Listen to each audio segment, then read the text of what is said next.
Hey everyone, it's been a while since I did a red line restoration, so I rummaged around all my old beater red lines and found this Sweet 16 custom Camaro.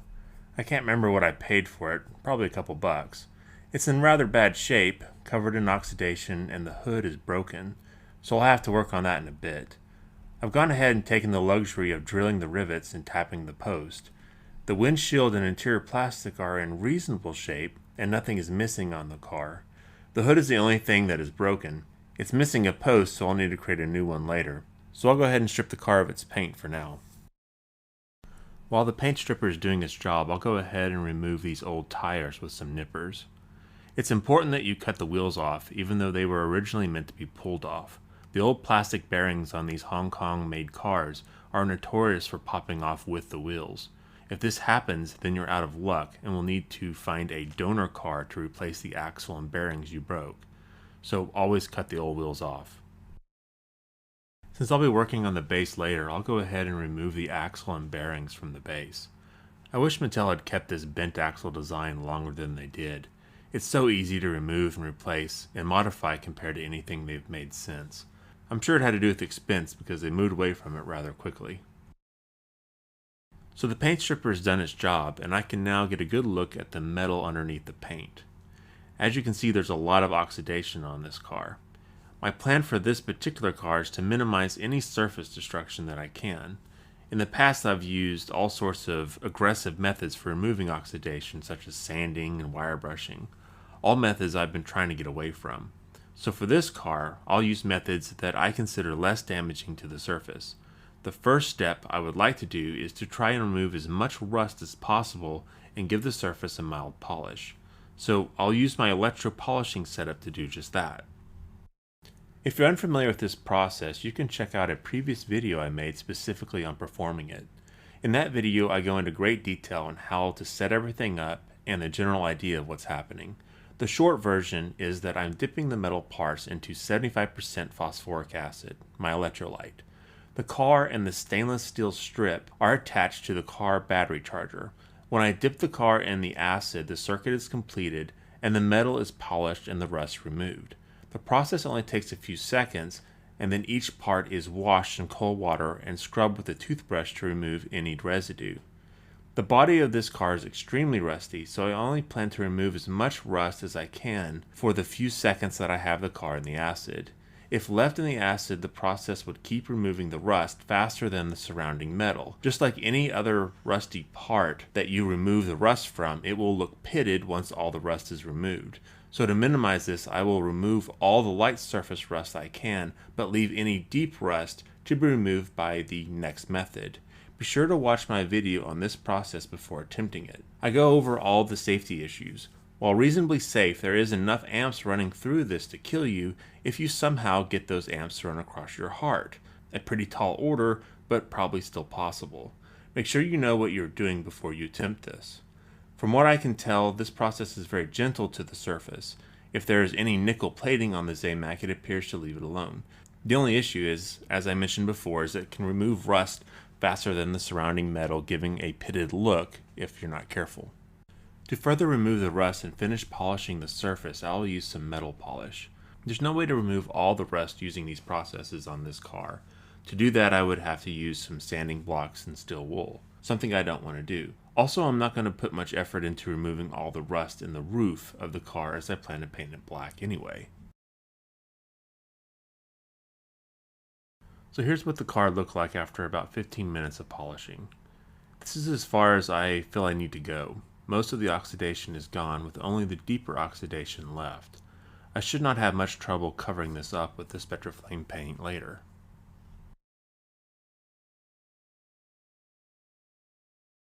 Alright, before I paint the car, I need to fix the hood. Hoods tend to break in different places, but in this case I'm missing the small post on the hood that makes up a hinge. The block that the post was attached to is still there, and I can use this to fix the hood. The first thing I'm going to do is cover the block with super glue.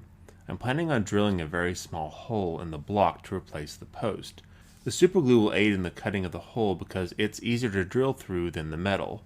This will help the drill bit from slipping around when I start the hole. To drill the hole, I will use a very small push drill with a drill bit the same size as the wire I plan to use to replace the post. Just like drilling any hole, it's easier to start with a smaller drill bit and then move up to the one that you desire.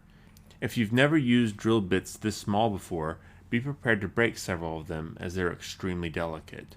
Once a hole is drilled, I will bend the wire so that once it's placed in the hole, it matches with the post on the opposite side. Since I do not wish to modify the clips in the car body that would hold the post, I must place the hood on the car with the one good post inside its clip. I then drive the small wire through the hole I drilled and into the other clip. If I had glued the wire on first, there'd be no way to get the post back into the clips without damaging them. Once the wire was in place and everything looked right, I glued the wire in place. Now that the hood is fixed, I can start thinking of painting. The car was originally blue, but blue is the most common color for this car, and I already have two more that are blue. I need to paint it a dark color because dark is great for hiding things like oxidation. So I'm thinking of purple with a black top. To make sure that there was really a Hong Kong custom Camaro with a black top and purple body, I checked with my redline guide. As it turns out, they did make one so purple it is. And yes, I know the prices in this book are insane. I'm not sure where the author got them, but he swears that these are prices that he's seen people pay for these cars. Crazy, I know. I'm going to paint the roof of the car first. The main reason for doing this has to do with mistakes. If I mess up painting the roof, it's easy to remove the paint and start over. If I paint the roof after I paint the Spectraflame and mess up, there's a chance I might have to redo the black and Spectraflame paint, something I'd like to avoid. Painting the black first and then painting the Spectraflame on top will not affect the black at all. The Spectraflame paint is mostly transparent and can't change the black to purple. After the black paint dries, I can then paint on my purple Spectraflame paint. And this is how it looked when I was done. You may notice that the roof is too glossy, and I'll address that in a bit. For now, I'll set the body aside for about 2 days for the paint to fully cure. While I wait for the paint to cure, I'll go ahead and use some rubbing compound to remove the scratches from the windshield. You can watch my video on windshield repair if you're interested in this process. I also need to address the grille and the back of the car.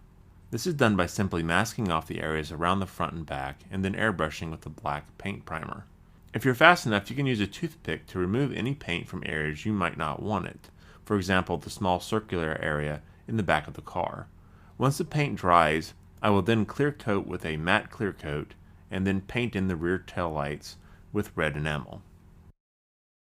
Once everything on the base is dried, I can put the bent axles and bearings back in and adjust them. And then, of course, I can push on the new wheels onto the bearings. If I need to adjust anything such as alignment, now would be the time to do that. Okay, so at this point it's been a couple days and I have now remasked off the roof and will clear coat it with a matte clear coat to remove the glossy look it has now. Once the clear coat dries, I can go about putting the car back together.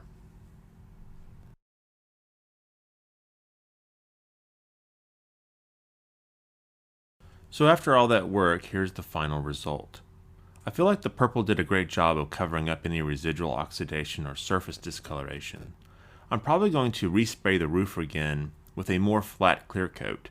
The Tester's clear coat I used knocked back some of the glossy look, but I still feel like it's a bit too glossy. This is very simple to fix. Overall, I'm very pleased with the result given no sandpaper or harsh abrasives were used on this car. Of course, you can let me know below what you think and also let me know what Sweet 16 model you want to see next restored on my channel. I'm slowly working through all of them. If you like this video, please give it a thumbs up and comment. Apparently YouTube's new algorithm seems to be running off engagement. Anyway, I do appreciate you watching and hope to see you next time.